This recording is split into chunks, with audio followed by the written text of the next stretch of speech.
now. So, Suleiman, welcome to the Global Indian Podcast, home to the greatest conversations and the official platform for people of Indian origin. Because let's face it, we are everywhere. Now, every week we plunge into the human experience behind our sense of identity, take a second look at the countries we now call home, and tackle the big conversations. This week, I travel virtually, of course, to the wonderful island of Barbados. Now, many people know it for the cricketing legends that once were. Many people may know it because of Rihanna, I believe. And many people may know it because of the ditching of the Queen of England by mere motley.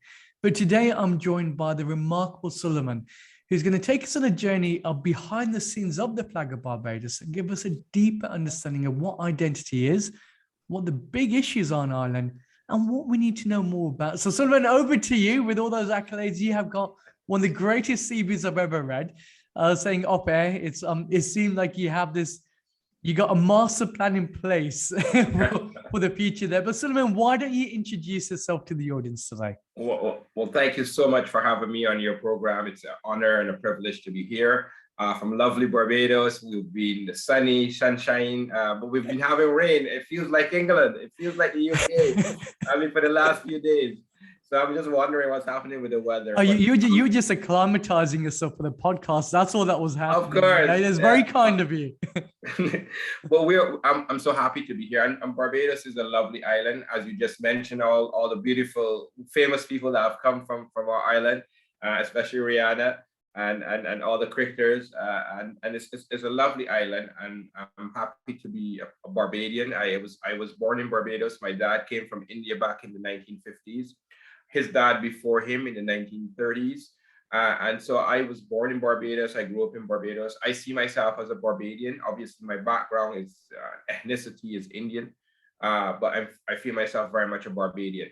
And that is the case with most of the Barbadians who are of Indian background here. And most of the persons of Indian background in Barbados are originally, the parents or foreparents came from India. Most of them are from Gujarat, that area of India, Gujarat area, and particularly close to Surat, the villages close to Surat in the Gujarat area. We also have South Indians, and we have Sindhis as well. The community of Indians probably don't go larger than 5,000 persons on the island. But we feel part of that community as well as part of the Barbadian community. And we have done well over the years. I mean, in terms of business, in terms of education, in terms of opportunities that we have given ourselves and our parents have given our kids and so on.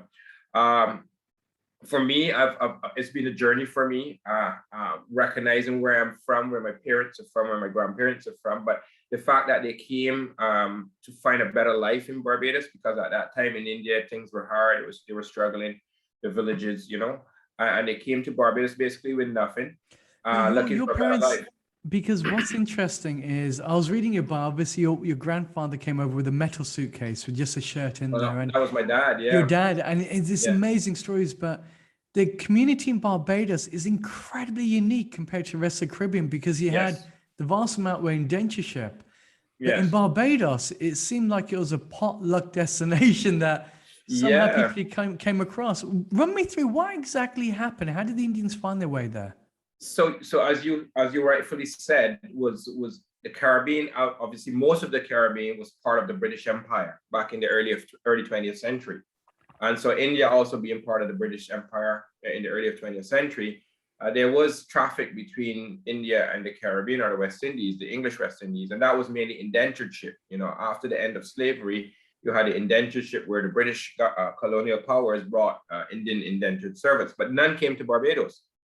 Barbados doesn't have that experience because of the small island. Most of the enslaved after emancipation went back into the plantations. So in Barbados didn't need to have indentureship, didn't have that experience. But what happened was Indian migrants like my grandfather and others in the earlier days, and then my father, they were looking for better economic opportunities. And so they set out from India to come to really Brazil, in some cases, South America, to work. They were seeing opportunities or hearing of opportunities or reading of opportunities in Brazil, in South America. And by chance, the first East Indian was a Bengali for some unknown reason, he went to Trinidad because his father-in-law was there. For some unknown reason, he ended up in Barbados, yeah, around 1910, 1913, a Bengali guy.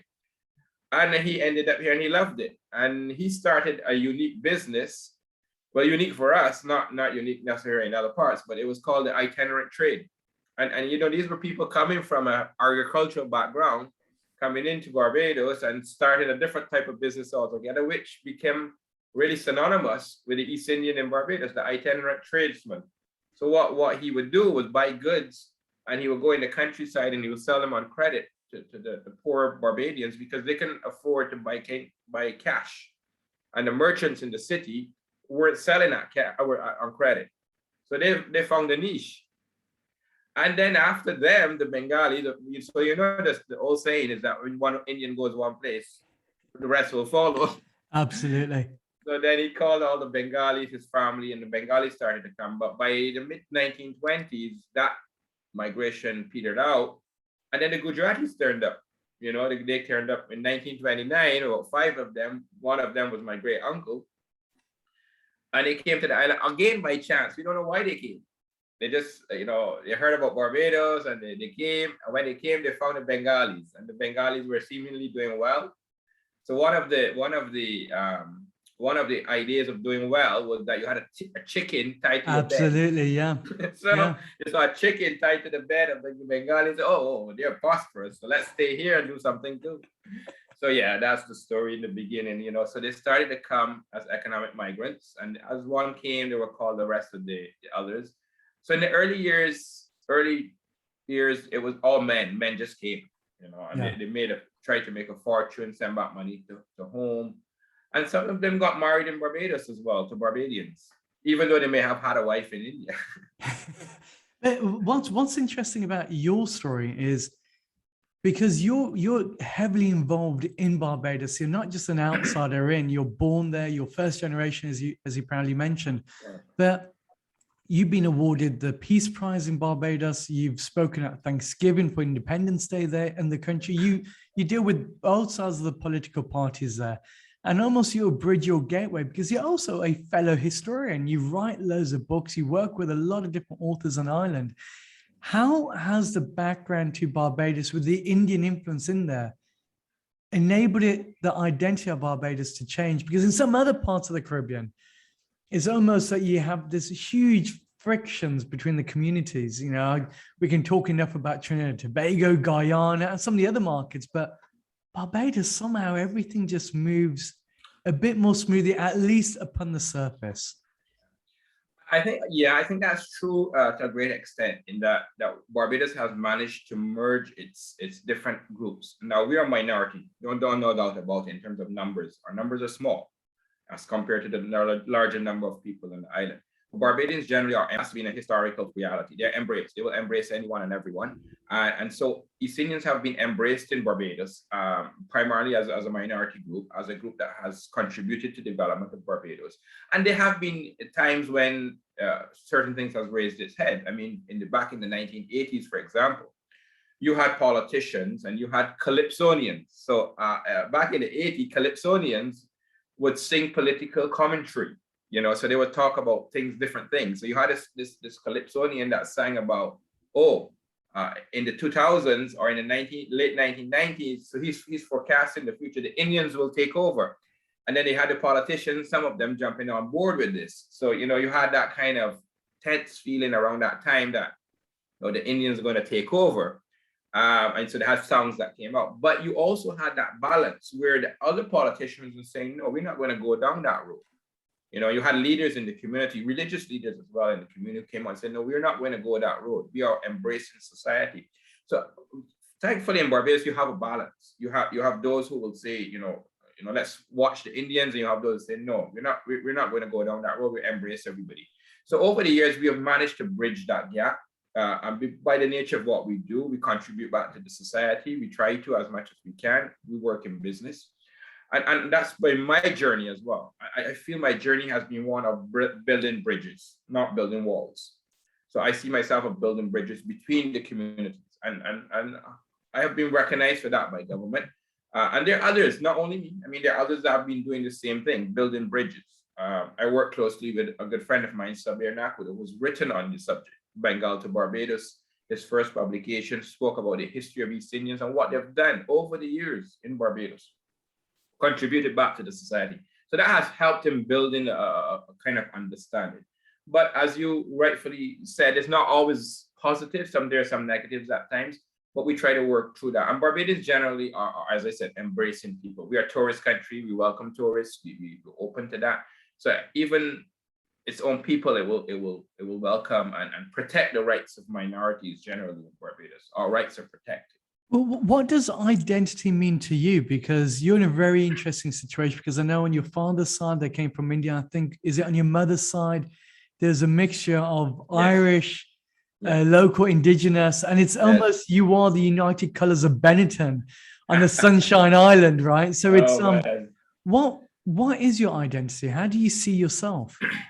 Well, I see myself through various lenses. So one of them, for sure, my faith plays a very important role for me. So I'm a Muslim, I'm Muslim by faith and so on. So that is important to me. Important to me also is my nationality. So I see myself as Barbadian. I am Barbadian. Everything Barbadian I am, and except what clashes obviously with my faith and so on, then I will not get involved in. And I see myself as having, as you said, a diverse background. So yes, my dad is from India, so I know of my Indian heritage, and I don't disown that. I own that very much. My dad came, as I said, as I know you mentioned, he came with nothing, a suitcase, that's it, orphan, when he arrived in Barbados in 1953. I own that. I own that narrative because I think that is important for my journey. And I also recognize that I am part of a wider group of people that have a mixed background.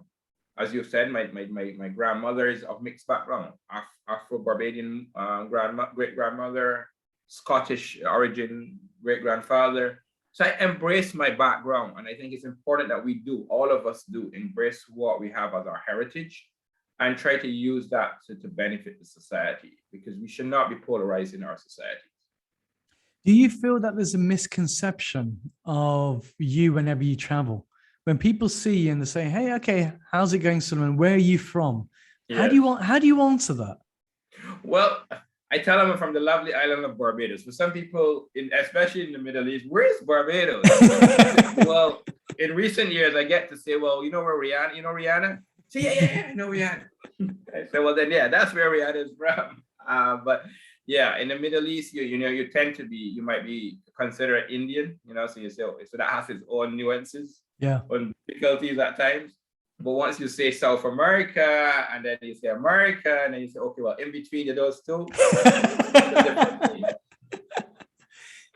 But how do people, what's the biggest misconception do you think people have about you then? Because as you rightly said, it's obviously you have your faith, you see yourself as a national, you are from Barbados, you are Barbadian. But other people will see a skin not as an arbitrary factor of humanness, but almost as a personal identification to say, that is where you're from, and therefore you don't have an allegiance to this. Run me through that side, because that side's been really interesting for us, the Caribbean. Yeah, it has to be I have to navigate that. So from young growing up at school, I would have been seen as an Indian person. So in school, you had the whites, you had the Black Barbadians, and you had the Indians. So I would have been seen as an Indian Barbadian. And with being classified as an Indian Barbadian comes its own expectations. So in Barbados, for example, Indian community has an expectation that they don't do certain things or they do certain things. And so in school, you had to navigate that, and my friends and so on. But my friends were as wide as possible, and I interacted with everyone. And I think my friends from school, my colleagues from school, will tell you that that they got a whole different picture than what they thought, what the perception was of who Indians were. So they always felt there was a perception that Indians were in a bubble. They didn't interact. They didn't want to. I can't go by my friend's home. That kind of thing, because they're not the same religion, or they're not the same culture is different. So I had to navigate those different things. As you got older in life, you recognize, more mature, you recognize what you needed to do. And again, you had those same stereotypes, okay, you're Indian, you might not come by my home, or you're not going to eat my food, What you're not going to eat my chicken, or you're not going to eat my macaroni pie, or you're not going to eat my rice because you're Indian. Your culture doesn't allow you to do that. So you had to navigate that, and you had to explain, well, I will eat your food. For me, I'm a Muslim, so it has to be halal. Yeah. So then you say, well, what is halal? So then you explain what is halal. So those are the types of things that you have to do. And if you shy away from it, then you're not going to build bridges. If you run away from it, you're not going to build a conversation. And so for me, it's about building conversations and getting people to understand. I've managed to do that successfully. Some Indians in Barbados haven't. They just stick to themselves and they say, well, it's too difficult. I don't want to get involved in a discussion or conversation. But it's about building that conversation with other people. Looking forward, obviously, talking about the big conversations, there's been one that has predominantly been across the airwaves everywhere, and that's obviously your preempt, Mia Motley's stunts with the Queen and turning into a republic. Now, what's that like on Ireland? What's the reception been there? And how does it have impact? Well, I had the opportunity, the Prime Minister invited me to be part of the Republican Transition Committee. One of the only East Indians on that transition committee. She had a variety of people. So I had an opportunity to be up front and center in transitioning Barbados from being a monarchy to being a republic. Now that had its own challenges because it came in the midst of COVID. People were worried about COVID and they're wondering, what is the government doing? We're busy with COVID. Why are you bringing this republic agenda on us? But it had to happen at some point in time. I mean, we became independent in 1966. The Prime Minister then, who brought us to independence, Earl Walton Barrow, he also had the idea of becoming a republic, but he recognized that it's a journey, and we had to go through the independence program, because even at the time of becoming independence, as my research showed, Barbadians were not even happy with becoming independent either. There were some Barbadians who said we should retain the Queen, and we're Little England, and you had that. So even when he brought Barbados to independence, there was opposition.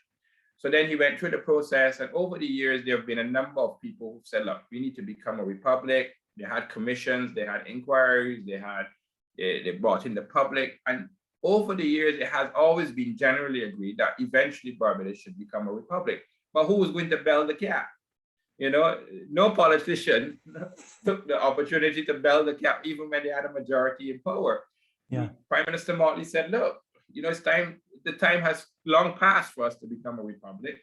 Not only that, I think the Black Lives Matter movement and what happened in those 2 years prior to us becoming a republic kind of pushed us to say, look, there are a lot of issues with the monarchy, and the monarchical family. What's going to happen after the Queen? And then you had the issues of racism being raised, and the whole institution of white supremacy and so on. So all of that came together as one perfect storm to say, well, look, it's time for us to really look at this. And Prime Minister said, look, we're not going to waste time.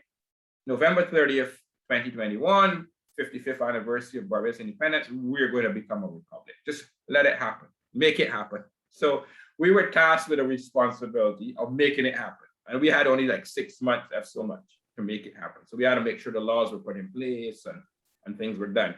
But Prime Minister Motley was good about it because she said, we're not going to change any symbols. We're not going to change anything about Barbados. Basically, what we're going to do is transition from being a monarch to being a republic. That's it. And we're going to remain as is. Barbados has been stable. We have had a stable government over the years. We have progressed.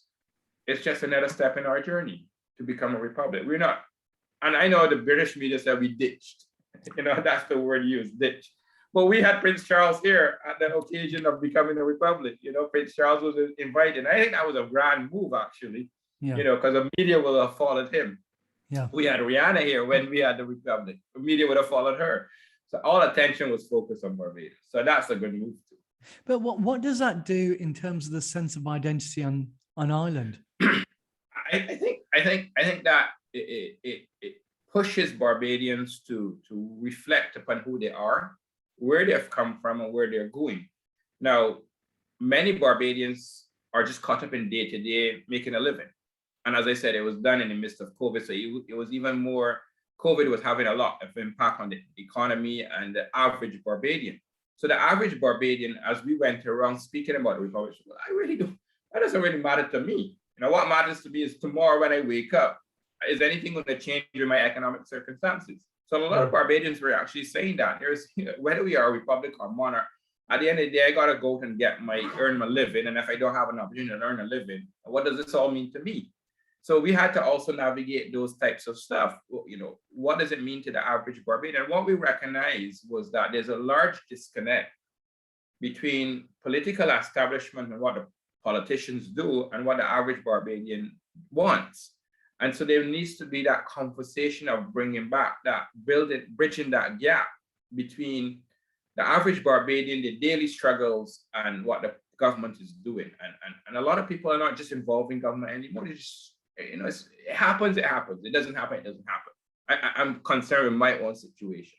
So politicians, and I think Prime Minister Motley recognizes that, and she is enforced with her politicians and her MPs. You have to go back into the communities, and at least once a week or whatever, you have to be there in your communities. And she's trying to bring about that, building back the communities and bringing back the connection between government, politicians, and communities. And it's an important conversation, because I think we need to have it. A lot of people are disengaged from the civics. A lot of people are engaged from what is it that Barbados must I do to build up Barbados? So we need to get back to that path. Well, what is, because again, this kind of revolves around the identity of you, because you're sitting there as a human being first and foremost, and you have all these cultural perspectives around you. You got this part of you which is very much that you recognize as Indian nostalgic connection. So does India mean something to you then? It does, because it's my ethnicity. It's my background from my father's side, especially, but also from my maternal grandfather's side. So it means that to me. I mean, culturally, it means that to me. I mean, interestingly enough, Rajan, we recently, the government recently, about a week ago, they brought in a well-known executive producer from Bollywood to Barbados to start looking at filming Bollywood films in Barbados. Now, this is interesting because, I mean, our community is so small, but the fact is that Barbados can punch above its weight. It can be on the world stage, and it can attract a large film institution like Bollywood to come to Barbados and say films. As long as the film concessions are there and there's liquidity within the economy that can provide it. Absolutely. But the government has been good to say, well, you have to give back too. You're not only going to film, you got to give back something to our communities. So, that negotiation will go on. So I think Indian community, and as an Indian, I see us as having a role in our developing of Barbados through building relationships with India that benefit, I would assume, both parties. Obviously, India doesn't need much from Barbados or anything at all, but we can build that relationship. The High Commissioner to Barbados, who's stationed in Suriname, he came to present his credentials, and we had a really lovely chat. And we were talking about what is it that we can do to work together to build our community, building out things that will benefit Barbadians. And he was saying, there are a lot of scholarships, there are a lot of different things that the Indian government does that Barbados can necessarily benefit from. And so we need to start building back. And Barbados and India has a really great relationship going back to independence. Yeah. The speaker's chair in the House of Parliament in Barbados was donated by the Indian government in 1968. Oh, wow. Oh, it's a lovely chair. It's made out of special Indian teak wood. It's well carved, and it's been there since 1968. So the Indian government, and we are only one of 6 countries in the world that got a speaker's chair. Very unique. So we have a very close relationship with India. And then I guess, does that relationship expand then for the people-to-people part with Indians in politics around the world? Because then you look at countries like Portugal, where the PM is of Indian origin, you have a look at your neighbors in countries such as Guyana, Suriname, and then you have a look at countries like Canada, where you have a large proportion of the business communities there. So is it the case that Barbados, because of that multiculturalism, is utilizing that people-to-people relations to build up those organic bridges across the globe? Or am I just being too far positive in that notion? I think we need to work it. And the problem is we haven't worked it over the years. So what has happened is we've had the people-to-people relationship. So, a lot of our community here in Barbados does still go back to India. Actually, I was looking at it as a cycle, because originally it started with our grandparents coming because of economic reasons. Now a lot of them are going back because of economic reasons, and not necessarily going back to stay. They're going back to sell land. There's land Yeah. there to sell. They're going back to do business, but also to bring back the money to Barbados. So, it's like a cycle, and so there is opportunities of going back and forth between India and Barbados. India now becoming a super power in terms of economic resources and so on. Its numbers are burgeoning, and it's an economy that's seemingly doing well. So you have now an opportunity for Indians here to capture stuff there and bring it back here. I was going to say, on that note, India obviously, as you said, means something to you. Yeah. Do you feel that you mean anything to India? I think we are kind of small in the whole plan of probably India. And India is a large, huge country. So I think we're perhaps a little dot on the radar for them. But we have to be the ones that work it. We can't expect them to be the ones that work it. And I recognize that we have to be ones to go to Bollywood and say, look, come to Barbados. Look at us, bring the spotlight on us. So we can't expect them to do it. We have to do it. And we have to work it and make sure it's done properly.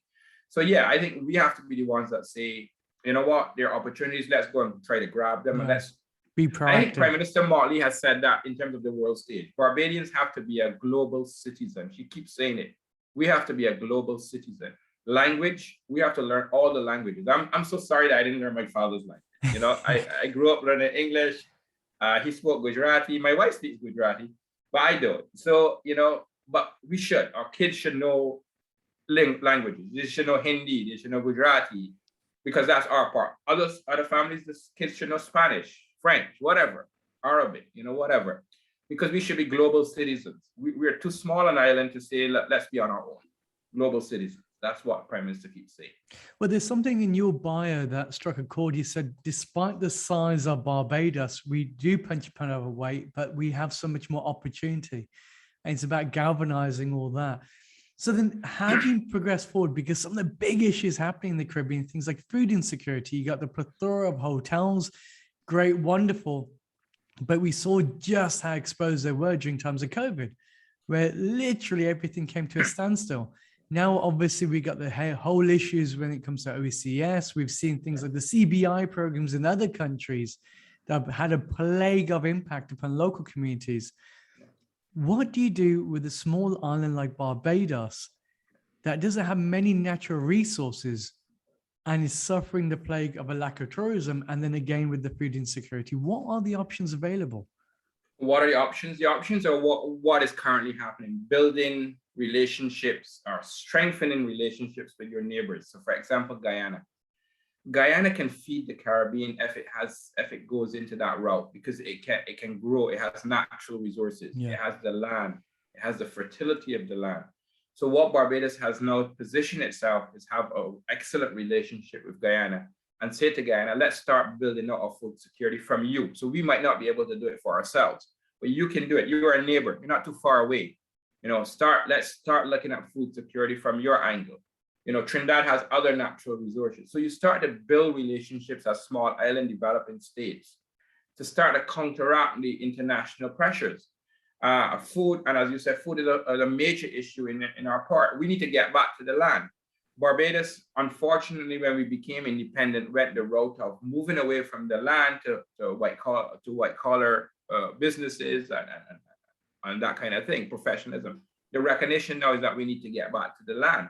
Now, strange enough, it was the Guyanese who were coming to Barbados when Guyana wasn't doing too well that started to work the land in Barbados. So you have a lot of farmers in Barbados of Guyanese Indian background that are farmers in Barbados. So they started to work the land in Barbados, because generally Barbadians, even my community, we moved away from the land. East Indians in Barbados didn't work the land. We're not agriculturists, even though our great grandparents were in India. We were not. So you had the Guyanese, you had some Trinidadians as well coming to Barbados, Indo-Guyanese, Indo-Trinidad, that started to work the land and did very well. So we have to get back to the land. I think the thrust is that. Also innovation in agriculture and innovation in animal husbandry, that you have to get towards that as well. More productive sectors. And navigating also, as you said, the financial institutions and how OECS and European Union and these agencies tend to put the screws on you, even though they themselves are involved in all shady stuff. So yeah, the disparities are there, and one of the things is that our prime minister is a global prime minister, and she will raise these issues without fear of anybody doing anything. She will raise them, and she will say, look, we are different. You have to treat us as a different entity. You can't treat us as a large country. You have to treat us as a small developing country. And not only that, the environmental impact of climate change affecting us. Hurricanes are getting stronger. Drought is an issue. We're straddling all of those issues. Tourism affected when you have war, when you have environmental issues, when you have pandemics. Again, we rely heavily on tourism. I mean, our tourism is our mainstay. What happens in a pandemic? And you said all our hotels were shut down. What do? And we had to make sure we open back up. I think Barbados is still well loved by the British, so we're still going to get the English coming to Barbados, especially when we have cricket. They come in the droves. So I think we still have a product that we can definitely market and definitely sell to the world, and we're doing that, and we're going to continue to do that. That's fantastic. I suppose my final question is, what is the one question you wish people would ask you? Oh boy, never thought about that. I want them to ask me how to get to Barbados. How to get to Barbados. And I'll tell you how to get to Barbados. No, there must be something that you wish people would ask, because your own story, again, we haven't mentioned it that much here, but you've been a remarkable cultural custodian on Ireland. You've done a lot of initiatives there. I know you've even set up a halal entrepreneurship cycle, something along those lines, looking at that area. And obviously that's from the religious side, but you're combining it with building up the bridges between the communities. Yeah. And for me, it's really fascinating because out of the Caribbean, I've been to most of the islands, but the only island I haven't been to so far is Barbados. Really? And it's only because I spoke to, obviously, a mutual friend of ours, Sudhir, and he mentioned about how the Indians got there. And I always thought, I've always been on the plane going through, but never on. And so it struck a chord with me thinking, well, one, it's got this incredible history that's very different and unique. And that changes the mindset of what national identity is, because it makes it a lot more cohesive rather than being divisive as in some other areas. Yeah. But then on the other side, your custodians of Barbados seem to be singers like Rihanna. I'm thinking, well, I don't really have much connection with her, though she's a great singer, but it's something that doesn't really spare my mindset to come on Ireland. But what's the one question you wish people would ask? Maybe you about, as you rightly said, about Barbados, or maybe about real life in Barbados? Because I know, again, it can't just be sitting in an island, sitting back, having your chai or coffee of choice. There must be another part to the country that you think we really need to talk about this and tackle it head on. I think we really, obviously you need to talk about empowering your citizens in Barbados. And I think, as I mentioned earlier, there's a disconnect between the average Barbadian and government and business people and people of means. And so you need to start building that connection. And we have to start looking at ways and means of having more economic opportunities for the average person. It can't be about, I'm stuck in one modality. And unfortunately, that's the reality of the enslaved period, that you had 300 years of enslavement. And you can't just expect one day to say, okay, well, you're free, go and do what you want.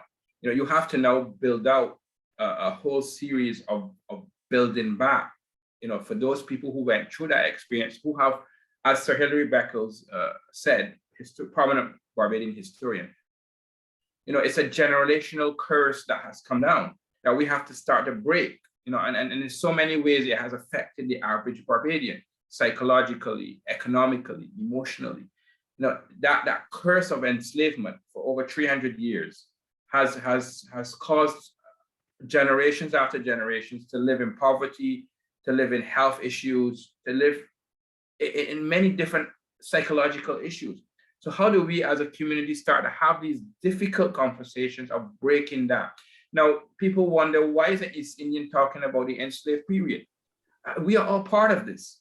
We didn't just come here to make money. Yes, maybe our forefathers did, but we have now to, as a younger generation, part of this community, to say we have to be involved in this conversation. Reparations is one of the conversations that Caribbean people is starting to have with the British government, reparations for slavery.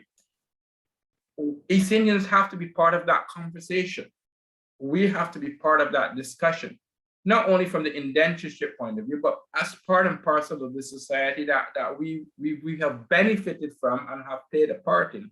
So we have to get involved in the discussions on reparations. So when someone comes and asks me, how do you feel about reparations? I said, we need to talk about it, and we need to look at it, and we need to get involved in forcing it to be talked about and have a discussion and make sure that we move towards having reparations. No, I'm glad you brought this up. So say, for example, you get the funding, and I'm assuming for you, reparations comes from the royal family of England and then some of the families that were involved in slavery. Is that correct? Or is it paid by the UK taxpayer? It's as I said, it's at a point of discussion right now. So I don't think they have really mapped out where it's going to actually come from. And it might not only be financial. There are a lot of different pathways to reparations, and it's opportunities. It's building out opportunities is given. So it's not just about taking money or getting money. It's about different processes. And I think that those are the conversations that are beginning to happen. Unfortunately, they didn't want to even have the conversation in the first place, but now it's beginning to happen. So it's going to come from different quarters. It could be the royal family, it could be government, as you said. Well, if it's government, obviously it's the taxpayers. The taxpayers up to a few years ago was still paying, would you believe it, still paying for the reparations that the government gave to plantation owners for emancipation. At the time of emancipation, the British government voted that because we were going to proclaim emancipation, the white plantation owners were to be given recompense. And up to a few years ago, that recompense was still being paid by British taxpayers to former plantation owners or the descendants of former plantation owners. It is crazy. It's a history that needs to be spoken about and talked about. And that's where that's the conversation that we need to have. Absolutely. I think that's a great way to end it. And I feel like I'm on a cliff edge right now in the whole conversation thing. But Suleiman, thank you so much for coming on. It's been an absolute pleasure. And thank you for taking us on this journey of Barbados behind the flag itself. Yes, thank you so much. And welcome to Barbados. You have to come. You have to come.